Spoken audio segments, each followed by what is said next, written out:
C'est un enregistrement. Ça y est, je le vois. Voilà. OK. Bonjour à tous, je m'appelle Caroline Fourcade, je suis responsable du service biodiversité à l'Office national des forêts en Guadeloupe. Et donc aujourd'hui, je vais vous présenter un programme qui traite qui est pédagogique qui s'adresse aux primaires, du CP au CM2, pour vous faire découvrir les différentes forêts de Guadeloupe. Donc ce programme, c'est la mallette Tiforestier. Donc c'est une mallette qui permet d'aller découvrir la forêt de façon pratique et ludique. Vous avez un carnet pédagogique avec des activités et qui vous explique un peu les différents types de forêts, la faune et la flore qu'on y rencontre. Et on a aussi pensé à analyser la relation que l'homme ou que vous pouvez avoir avec la forêt, comment on y vit, à quoi elle nous sert. Donc voilà, c'est un recueil avec pas mal d'informations et des activités pratiques aussi. Et pour mettre en œuvre ces activités pratiques, il y a toute une carte postale pour faire du land art, parce que la forêt, c'est aussi un lieu pour créer et pour pouvoir, qui accueille des artistes. Il y a des boîtes de crayons de couleur, une équerre qui permet de mesurer la hauteur des arbres, un crayon à papier et surtout une boussole qui vous permet de vous repérer. Et surtout, avec ce programme Tiforestier, on vous apprend à se servir de cette boussole. Donc voilà, aujourd'hui, je vais vous présenter quelques éléments sur les forêts de Guadeloupe. Le programme Tiforestier, on va faire un appel à projet en début d'année pour pouvoir inscrire une 20 classes qui bénéficieront de ces mallettes et d'une sortie en forêt, parce que le mieux, c'est pas comme aujourd'hui, en effet, c'est de pouvoir aller vivre cette expérience en forêt et par classe. Donc, on proposera pour 20 classes des sorties, voilà, grâce à l'aide aussi du département. Donc maintenant, je vais commencer à partager la présentation que je vous ai faite. Donc c'est celui-là. Hop. Hop là. Voilà, donc ce Tiforestier, comme vous pouvez voir aussi, on a ce programme Tiforestier et on a aussi un lieu qui permet de découvrir la nature et plus particulièrement la forêt. Ça s'appelle la Sylvathèque, c'est à Gourbert. La Sylvathèque, ça veut dire, c'est un lieu c'est un peu la maison de la nature où on peut apprendre tout ce qui est en lien avec la nature, expérimenter, etc. Il y a un jardin d'1 hectare, donc ça laisse la place au jeu. Donc la mallette, c'était pour que vous puissiez revisualiser tous les éléments qui composent cette mallette. J'ai d'ailleurs oublié, Madame Fourcade, le mettre. Oui. Alors, il faudrait peut-être passer, parce que là, on est resté sur la première diapositive. La deuxième ne s'affiche pas. Il faudrait peut-être sélectionner le partage du bureau et pas le partage de l'application, peut-être. Alors, le partage du bureau.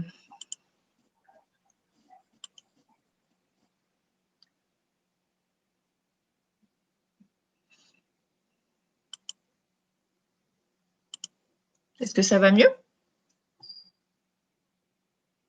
Oui, ça va, impeccable. Merci.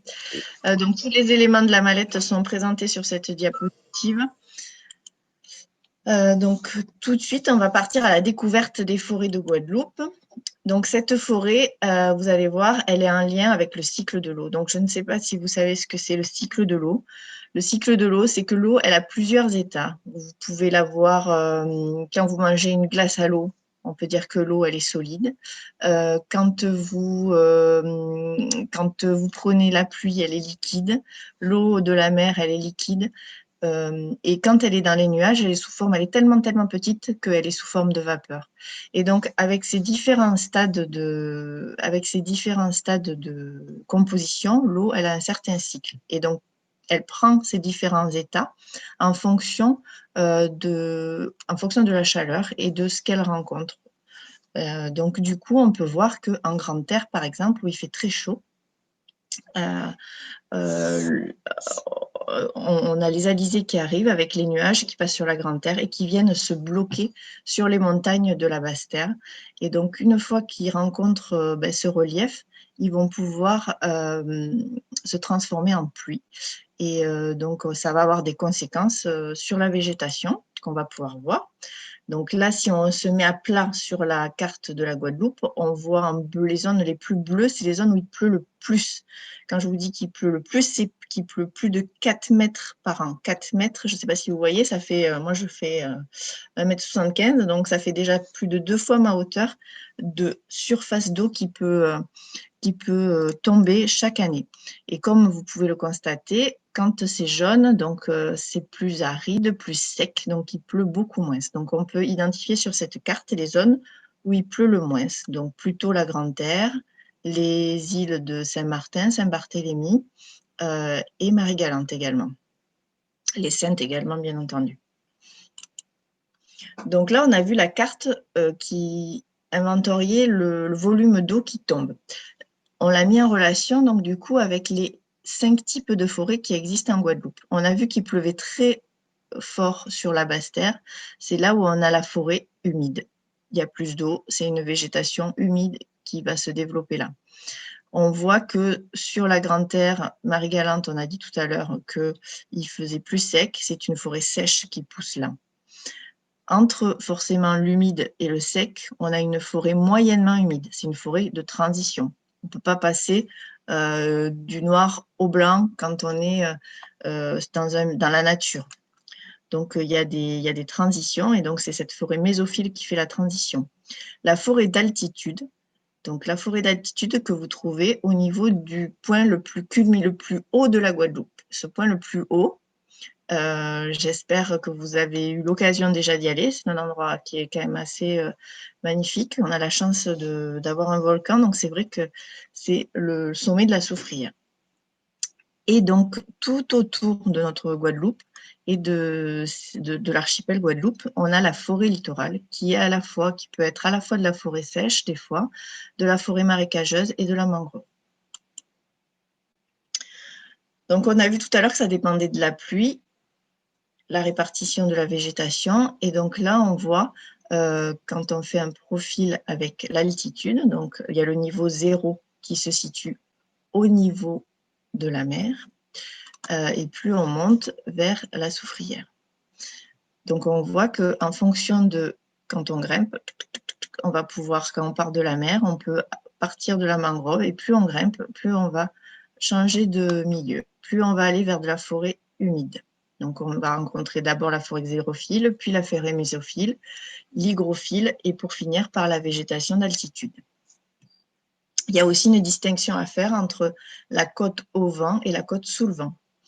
Donc, je ne sais pas si vous arrivez à distinguer une commune qui est au vent, par exemple, qui prend beaucoup d'eau, c'est même porté dans son nom, c'est Capesterre-Belle-Eau. Pourquoi? Parce que les alizés arrivent de ce côté de la Guadeloupe. Du coup, ils prennent les nuages en premier. En revanche, dès que vous traversez par la route de la traversée, par exemple, et que vous arrivez sur Pointe-Noire ou même Vieux-Habitants, qui est une des communes les plus sèches, vous verrez que comme les nuages ont des difficultés à traverser la montagne, on est protégé de la pluie et donc c'est un côté qui est très très sec. Je vous laisserai chercher quel est le point. Enfin, on sait que c'est la Soufrière le point le plus haut. Je vous laisserai chercher l'altitude. Vous pouvez, grâce à cette diapositive, voir qu'on est au-delà de 1100 mètres. Alors, l'une des forêts du littoral, la mangrove, donc c'est une forêt qui est inondée d'eau saumâtre et salée, hein, donc sur le littoral, avec des palétuviers, comme vous pouvez le voir. Saumâtre, ça veut dire que c'est une eau qui va être un peu pleine de terre, voilà, qui est à la jonction entre la terre et la mer. Et du coup, on peut retrouver les particules des rivières qui arrivent de la terre, en fait, et qui vont vers la mer. Donc, ça fait, quand il pleut, vous pouvez voir des grosses taches sombres vues du ciel. Et justement, le rôle de la mangrove, ça va être par exemple de filtrer, elle a un rôle de filtre de toute cette eau qui va s'écouler de la terre pour aller dans la mer. Et du coup, elle la filtre et elle la rend plus limpide Et donc ça, c'est essentiel que cette eau elle soit limpide, notamment pour que le corail et d'autres poissons puissent vivre correctement et pas rester dans la nuit, dans la pénombre de cette eau boueuse. Également, la mangrove, elle nous protège de l'érosion. Donc, l'érosion, ça va être, on a des côtes, on vit sur un archipel, donc c'est quelque chose qui nous concerne. Ça veut dire qu'il y a la houle, il y a la mer, il y a le vent, il y a le soleil, et tout ça, ça érode, ça abîme, ça grappille nos côtes. Et donc, plus il y a de la végétation, et notamment cette mangrove qui est très réactive à nous défendre, mieux c'est pour nos côtes, et ça limite ce grignotement par les éléments naturels. La forêt marécageuse, elle va être un peu à l'intérieur de la mangrove. Du coup, on se éloigne un peu de la mer. Du coup, l'eau devient moins salée, elle devient douce et elle est peu saumâtre. Donc, c'est d'autres types de végétation qui s'installent. Vous avez par exemple le mangle médaille. Ensuite, la forêt du littoral. Donc, la forêt du littoral, elle embarque à la fois la forêt marécageuse et la forêt de mangrove. Vous la verrez essentiellement dans le grand cul-de-sac marin. Je ne sais pas si vous connaissez, c'est là où il va y avoir vers Sainte-Rose, Morne-Rouge, Bémao, tout ça. Donc, ça mérite d'aller l'observer. La forêt sèche, dite xérophile. Xérophile, ça veut dire fil. Xéro, ça veut dire sec en latin. Et phile, ça veut dire qui aime. Donc, qui aime la sécheresse, d'où la forêt sèche. Donc là, c'est pas difficile, hein, il pleut très rarement, le soleil est souvent présent, les feuilles sont moins vertes, il n'y en a quasiment pas. Et on voit que la forêt, elle est plutôt clairsemée et plutôt basse. Donc voilà. Donc elle lutte déjà pour vivre. Et vous verrez que c'est une des forêts en Guadeloupe qui est le plus menacée. Comme on a vu tout à l'heure, on la trouve surtout en Grande-Terre et à Marie-Galante. Parce que comme elle est un peu fragile, ben, les hommes en profitent pour déboiser, défricher illégalement. Et du coup, c'est vraiment la forêt la plus fragile et qui est à protéger. C'est ce qu'on fait. En Grande-Terre, on a réservé un espace qui s'appelle la réserve biologique du Nord Grande-Terre. Justement, c'est un espace qui est délimité et où on ne peut faire rien d'autre à part se promener, on accueille du public, etc. Mais on ne peut pas déboiser illégalement. Voilà. Donc là, vous pouvez voir justement la constitution de cette forêt. La forêt, je ne sais pas si vous avez eu l'occasion de constater, mais il y a plusieurs types d'arbres, des tout petits, il y a des lianes, il y a des épiphytes, il y a des très grands arbres.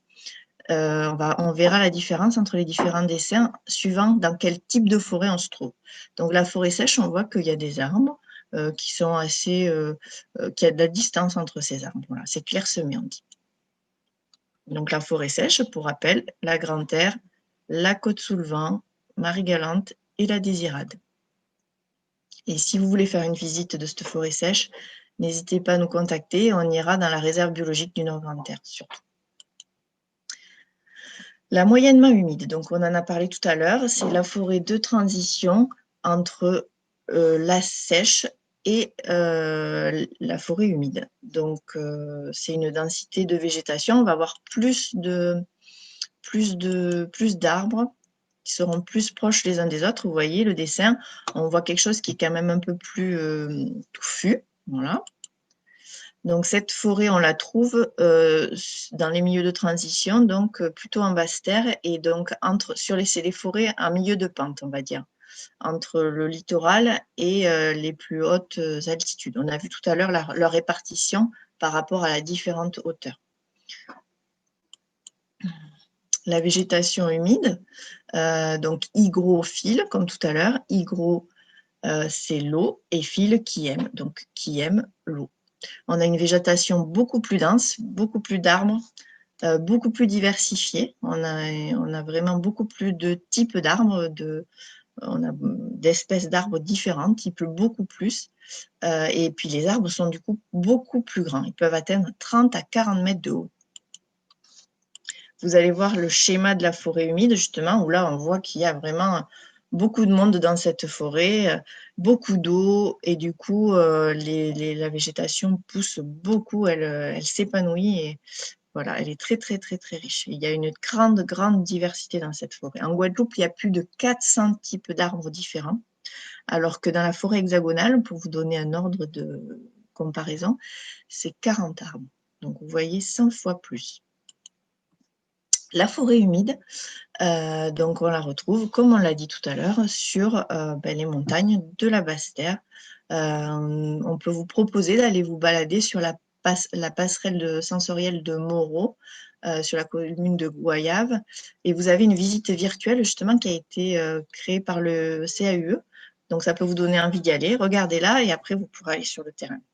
Et on peut vous y accompagner si besoin.